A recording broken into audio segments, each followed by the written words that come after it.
Hi friends, welcome to BSK education friendship. వీడియోలో ఏపీలో army యుద్ధాల్లో prepare అవుతున్న నిరుద్యోగులకు ఒక మంచి శుభార్త చెప్పుకోవచ్చు.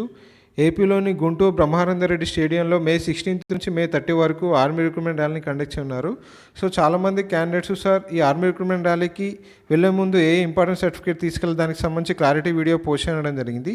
సో అసలు ఏ డాక్యుమెంట్స్ను, ఒరిజినల్ డాక్యుమెంట్స్ను మరియు ఫోటో కాపీస్ను ఆర్మీ రిక్రూట్మెంట్ ర్యాలీకి తీసుకోవాలని సంబంధించి పూర్తిగా వీడియోలో చూద్దాం. సో చూసినట్లయితే required document for the army recruitment ర్యాలీకి సంబంధించి కంపల్సరీ ఆర్మీ రిక్రూట్మెంట్ ర్యాలీకి ఇప్పుడు చెప్పే డాక్యుమెంట్స్ అన్నిటిని ఒరిజినల్స్ తీసుకెళ్లాల్సి ఉంది. దాంతోపాటు 2 సెట్స్ ఆఫ్ ఫోటో కాపీస్ సంబంధించి మీరు ఏ ఒరిజినల్ డాక్యుమెంట్ తీసుకెళ్తున్నారో వాటికి సంబంధించి 2 సెట్స్ అనేవి జిరాక్స్ కాపీస్ను తీసుకెళ్లాల్సి ఉంటుంది ఆర్మీ రిక్రూట్మెంట్ ర్యాలీ తీసుకెళ్లేటప్పుడు. సో ప్రతి ఒక్క జిరాక్స్ కాపీస్ మీద గెస్టెడ్ సైన్తో పాటు సీల్ విత్ ఇంగ్లీష్ లాంగ్వేజ్లో మాత్రం ఉండాల్సి ఉంది. ఎవరైతే గెస్ట్ ఆఫీసర్ ఉంటారో ప్రతి ఒక్క జిరాక్స్ కాపీ పైన, ఒరిజినల్ సంబంధించి జిరాక్స్ కాపీ పైన అతని సైన్తో పాటు నేమ్, సీల్ అనేది ఇంగ్లీష్లో మాత్రం ఉండాల్సి ఉంది. సో అది ప్రాపర్గా చెక్ చేసి గెస్టెడ్ సైన్ అనేది చేయించుకోవాల్సి ఉంది. దాంతోపాటు మీ date of birth, parents name, school name మరియు మీ నేమ్ సంబంధించి ఎటువంటి మిస్ మ్యాచ్ కాకుండా ప్రాపర్గా చెక్ చేసుకోండి. మరియు ఆల్ డాక్యుమెంట్స్ అనేవి టోటల్గా ఇంగ్లీష్ లాంగ్వేజ్లో ఉండే విధంగా చూసుకోవాల్సి ఉంది. సో అసలు ఈ రిక్వైర్డ్ డాక్యుమెంట్స్లో భాగంగా చూసినట్లయితే మొదటగా వీటికి సంబంధించి ఆన్లైన్లో అప్లికేషన్ చేసుకోవడానికి ఏప్రిల్ 30 వరకు అవకాశాన్ని కల్పించారు. కావున మే 1 నుంచి వీటికి సంబంధించి అడ్మిట్ కార్డ్స్ని ప్రొవైడ్ చేయనున్నారు. సో ఎవరైతే మేలో కండక్ట్ చేయబోయి రిక్రూట్మెంట్ ర్యాలీకి అటెండ్ అవుతున్నారో వారికి సంబంధించి అడ్మిట్ కార్డ్స్ వచ్చేసి మే 1 నుంచి ప్రొవైడ్ చేయనున్నారు. సో మొదటగా మీరు అడ్మిట్ కార్డ్స్ను గుడ్ క్వాలిటీ పేపర్పై డౌన్లోడ్ చేసుకోవాల్సి ఉంది. దాంతోపాటు next photographs 20 copies of unattested photos, passport size ఫోటోగ్రాఫ్ను తీసుకెళ్లాల్సి ఉంటుంది. అనగా 20 ఫోటోగ్రాఫ్స్కి సంబంధించి రీసెంట్గా లాస్ట్ 3 మంత్స్లో దిగిన 20 ఫోటోగ్రాఫ్ను తీసుకెళ్లాల్సి ఉంటుంది. నెక్స్ట్ ఎడ్యుకేషనల్ క్వాలిఫికేషన్ సంబంధించి మీరు ఏ పోస్ట్కి అప్లై చేశారో దానికి సంబంధించి మీరు 8th క్లాస్ సంబంధించి లేదా 10th క్లాస్ క్వాలిఫికేషన్తో అప్లై చేశారా లేదా ఇంటర్ క్వాలిఫికేషన్, గ్రాడ్యుయేషన్ సంబంధించి మీ టోటల్గా ఉన్న ఎడ్యుకేషనల్ క్వాలిఫికేషన్ మార్క్ షీట్ను మరియు ప్రొవిజనల్ సర్టిఫికేట్స్ను తీసుకెళ్లాల్సి ఉంది. మీరు ఒకవేళ 8th క్లాస్ సంబంధించి మీరు సోల్జర్ ట్రేడ్మెన్ సంబంధించి ఆల్ ఆర్మ్ పోస్ట్కి అప్లై చేయాలనుకున్న వారైతే 8th క్లాస్ పాస్ అయినట్లు బీఈఓ లేదా డిఈఓ నుంచి మార్క్ షీట్ను ప్రొడ్యూస్ చేయాల్సి ఉంది. సో ఆ మార్క్ షీట్ను తీసుకొస్తే మాత్రమే 8th క్లాస్ అనేది కన్సిడర్ చేయడం జరుగుతుంది. సో ఎవరైతే 8th క్లాస్ ఇటు సోల్జర్ ట్రేడ్మెన్ పోస్ట్కి అప్లై చేయాలనుకున్నారో కంపల్సరీ ఈ విధంగా 8th క్లాస్ మార్క్ షీట్ అనేది ప్రొవైడ్ చేయాల్సి ఉంది. నెక్స్ట్ మీ లోకాలిటీకి సంబంధించి డిసిమల్ సర్టిఫికేట్ను ప్రొవైడ్ చేయాల్సి ఉంది. అనగా మీ లోకాలిటీ డిస్టిక్ సంబంధించి తెలుసుకోవడానికి రీసెంట్ నేటివ్ సర్టిఫికేట్ సంబంధించి లోకాలిటీ సర్టిఫికేట్ అనేది ప్రొడ్యూస్ చేయాల్సి ఉంది. సో దానికి సంబంధించి ప్రొఫార్మర్ వచ్చేసి ఈ వీడియో కింద డిస్క్రిప్షన్ బాక్స్లో ఆప్షన్ ప్రొవైడ్ చేస్తాం.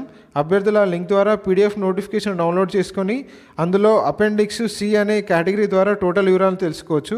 అసలు ఏ విధంగా నేటివిటీ సర్టిఫికేట్ ఉంటుందనేది. నెక్స్ట్ క్యాస్ట్ సర్టిఫికేట్ కూడా తీసుకెళ్లాల్సి ఉంది. సో మీరు ఎస్సీ, ఎస్టీ, బీసీ సంబంధించి కేటగిరీ వైజ్గా పొందాలనుకుంటే మీ క్యాస్ట్ సర్టిఫికేట్ను రీసెంట్గా డిస్ట్రిక్ట్ మెజిస్ట్రేట్ లేదా తహసీల్దార్ నుంచి ఇష్యూ చేసిన క్యాస్ట్ సర్టిఫికేట్ మాత్రమే ప్రొడ్యూస్ చేయాల్సి ఉంది. నెక్స్ట్ రిలీజియన్ సర్టిఫికేట్ సంబంధించి ప్రొడ్యూస్ చేయాల్సి ఉంది. ఒకవేళ మీకు క్యాస్ట్ సర్టిఫికేట్లోనే హిందూ, సిక్, ముస్లిం సంబంధించి క్లారిటీగా మెన్షన్ చేసినట్లయితే మీకు రిలీజియన్ సర్టిఫికేట్ అవసరం లేదు.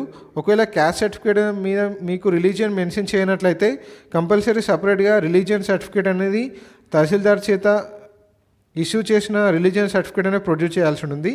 నెక్స్ట్ స్కూల్ క్యారెక్టర్ సర్టిఫికేట్ సంబంధించి స్కూల్ క్యారెక్టర్ సర్టిఫికేట్ అనేది మీ college principal, school head master సంబంధించి ఇష్యూ చేసిన సర్టిఫికేట్ అనేది ప్రొడ్యూస్ చేయాల్సి ఉంటుంది.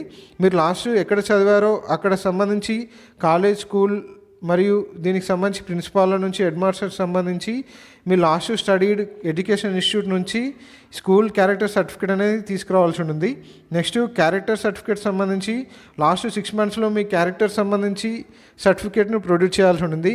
మున్సిపల్ కార్పొరేషన్ లేదా విలేజ్ సర్పంచ్ నుంచి ఇష్యూ చేసిన ఈ క్యారెక్టర్ సర్టిఫికేట్ను ప్రొడ్యూస్ చేయాల్సి ఉంది.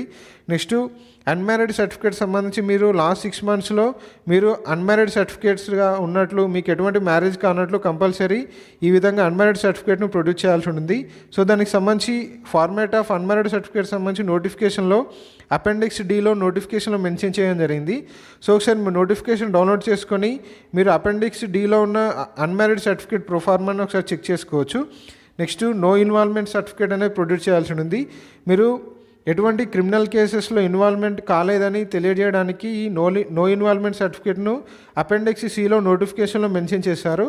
సో మీరు ఆ ప్రొఫార్మర్ ద్వారా నో ఇన్వాల్వ్మెంట్ సర్టిఫికేట్ అనేది ప్రొడ్యూస్ చేయాల్సి ఉంది. నెక్స్ట్ పేరెంట్ కన్సెంట్ సర్టిఫికేట్ అనేది ఎవరైతే 18 years బిలో ఉంటారో క్యాండిడేట్స్ వారు ఆర్మీ రిక్రూట్మెంట్ ర్యాలీకి వచ్చే ముందు కంపల్సరీ ఈ పేరెంట్ కన్సెంట్ సర్టిఫికేట్ అనేది తీసుకురావాల్సి ఉంటుంది. అనగా మీరు పేరెంట్స్ పర్మిషన్తోనే ఈ ఆర్మీ రిక్రూట్మెంట్ ర్యాలీకి అటెండ్ అవుతున్నట్లు ఈ సర్టిఫికేట్ ద్వారా తెలుస్తుంది. కాబట్టి నోటిఫికేషన్లో అపెండిక్స్ సి అనే ప్రొఫార్మర్ అనేది ప్రొవైడ్ చేయడం జరుగుతుంది. సో మీరు అది affidavit non judicial stamp paper పైన ఈ విధంగా ప్రొవైడ్ చేసి ఈ పేరెంట్ కాన్సెంట్ సర్టిఫికేట్ అనేది ప్రొవైడ్ చేయాల్సి ఉంటుంది. ఎవరైతే 18 years బిలో ఉంటారో వారికి మాత్రమే ఇది ఉంటుంది. Next details of previous rally. మీరు ఒకవేళ ప్రీవియస్గా ఏదైనా ఆర్మీ రిక్రూట్మెంట్ ర్యాలీకి అటెండ్ అయినట్లయితే సో దానికి సంబంధించి డీటెయిల్స్తో నోటిఫికేషన్లో పారాగ్రాఫ్ 5 అపెండిక్స్ సిలో ప్రొవైడ్ చేయడం జరిగింది టోటల్ డీటెయిల్స్. సో ఆ ప్రీవియస్ ర్యాలీ డీటెయిల్స్ సంబంధించి సర్టిఫికేట్ అనేది ప్రొవైడ్ చేయాల్సి ఉంటుంది. నెక్స్ట్ రిలేషన్షిప్ సర్టిఫికేట్ అనేది ప్రొవైడ్ చేయాలి. ఒకవేళ ఈ ర్యాలీకి అటెండ్ అయ్యే candidate son of ex service men లేదా సన్ ఆఫ్ సర్వీస్ మెన్ లేదా son of widow son of war widow సంబంధించి ఈ కేటగిరీలో మీరు ఆర్మీ రిక్రూట్మెంట్ ర్యాలీకి అటెండ్ అయినట్లయితే రిలేషన్ సర్టిఫికేట్ అనేది ప్రొడ్యూస్ చేయాల్సి ఉంది. ఈ విధంగా affidavit of 10 rupees non judicial stamp paper పైన డిక్లరేషన్ సంబంధించి మీకు నోటిఫికేషన్లో అపెండిక్స్ ఈ కాలంలో మీకు ప్రొవైడ్ చేయడం జరుగుతుంది. సో ఆ ఫార్మాట్లో రిలేషన్ సర్టిఫికేట్ అనేది కంపల్సరీ ర్యాలీకి వచ్చే ముందు ప్రొడ్యూస్ చేయాల్సి ఉంటుంది. నెక్స్ట్ చాలామంది ఎన్సీసీ క్యాండిడేట్స్ ఆర్మీ రిక్రూట్మెంట్ ర్యాలీకి అటెండ్ అవుతూ ఉంటారు. మీకు ఎన్సీసీ సంబంధించి ఏబీసీ సర్టిఫికేట్స్ అనేవి ఉంటాయి. సో ప్రొవిజనల్ ఎన్సీసీ సంబంధించి ఏబీసీ పాసింగ్ సర్టిఫికేట్స్ అనేవి ఓన్లీ యాక్సెప్ట్ చేయడం జరుగుతుంది. సో వాటిని కూడా తీసుకురావాల్సి ఉంది. Next Aadhaar card pan card సంబంధించి ఐడెంటిటీ ప్రూఫ్ కోసం తీసుకురావాల్సి ఉంటుంది ఒరిజినల్. నెక్స్ట్ అతి ఇంపార్టెంట్ సర్టిఫికేట్ ఏంటంటే COVID-19 సర్టిఫికేట్. ఇప్పుడున్న COVID-19 సిచ్యువేషన్ బట్టి ఆర్మీ రిక్రూట్మెంట్ ర్యాలీకి అటెండ్ అయ్యే క్యాండిడేట్స్కి ఎటువంటి COVID-19 లక్షణాలు లేవని మీకు ఎటువంటి కోవిడ్ లాంటివి లేదని తెలుసుకోవడానికి ఆర్మీ రిక్రూట్మెంట్ ర్యాలీకి సంబంధించి రిపోర్టింగ్ డే 96 hours లోపు ఈ సర్టిఫికేట్ అనేది ప్రొడ్యూస్ చేయాల్సి ఉంది. So compulsory non Covid certificate అనగా మీకు ఎటువంటి COVID-19 లేదనే సర్టిఫికేట్ని ప్రొడ్యూస్ చేస్తే మాత్రమే మీకు ఆర్మీ రిక్రూట్మెంట్ ర్యాలీకి అనేది అలౌ చేయడం జరుగుతుంది. కాబట్టి ఎవరైతే ఆర్మీ రిక్రూట్మెంట్ ర్యాలీకి అటెండ్ కావాలన్నారో కంపల్సరీ ఇది ఒక ఇంపార్టెంట్ సర్టిఫికేట్గా చెప్పుకోవచ్చు. COVID-19 అనేది సర్టిఫికేట్ ఉంటే మాత్రమే మీకు ఆర్మీ రిక్రూట్మెంట్ ర్యాలీకి అయితే అలౌ చేయడం జరుగుతుంది. సో ఇది ప్రాపర్గా కంపల్సరీ అటెండ్ అయ్యే అందరు క్యాండిడేట్స్ COVID-19 ఫ్రీ సంబంధించి సర్టిఫికేట్ను ప్రొడ్యూస్ చేసిన తర్వాత మాత్రమే మిగతా అన్ని ప్రొఫార్మా సంబంధించి అన్ని ఒరిజినల్ సర్టిఫికేట్స్ను ప్రొడ్యూస్ చేయాల్సి ఉంది. సో టోటల్గా ఇప్పుడు వీడియోలో చెప్పిన అన్ని సర్టిఫికేట్స్ సంబంధించి ఒరిజినల్స్తో పాటు 2 sets ఆఫ్ కాపీస్ పై with gazetted sign name and seal ఇంగ్లీష్లో ఉండే విధంగా చూసుకోవాలి. జిరాక్స్ కాపీస్ పైన ఒరిజినల్స్ అనేవి మీకు వెరిఫికేషన్ టైంలో టోటల్గా వెరిఫై చేశారు. దాంతోపాటు ఇంతకుముందు చెప్పిన సెట్స్ ఆఫ్ జిరాక్స్ కాపీస్ను వారు తీసుకోవడం జరుగుతుంది. కావున దాంతోపాటు 20 copies of recent passport size photos అనేవి లాస్ట్ 3 months ఓల్డ్లో ఉన్న మాత్రమే తీసుకెళ్లాల్సి ఉంటుంది. సో ఫ్రెండ్స్, ఇది ఎవరైతే గుంటూరులో జరిగే ఆర్మీ రిక్రూట్మెంట్ ర్యాలీ అటెండ్ అవుతున్న అభ్యర్థులందరికీ ఈ ఒరిజినల్ సర్టిఫికేట్స్ను ఏ సర్టిఫికేట్స్ని తీసుకెళ్లాలో క్లారిటీగా వీడియోలో ఎక్స్ప్లెయిన్ చేయడం జరిగింది. సో మీకు ఏమైనా డౌట్ ఉంటే వీడియో కింద కామెంట్ చేయండి, అక్కడ రిప్లై పడుతుంది. మరికొన్ని ఇంపార్టెంట్ జాబ్ అప్డేట్స్ కోసం మన ఛానల్ని ఫాలో కండి. Friends, thank you for watching.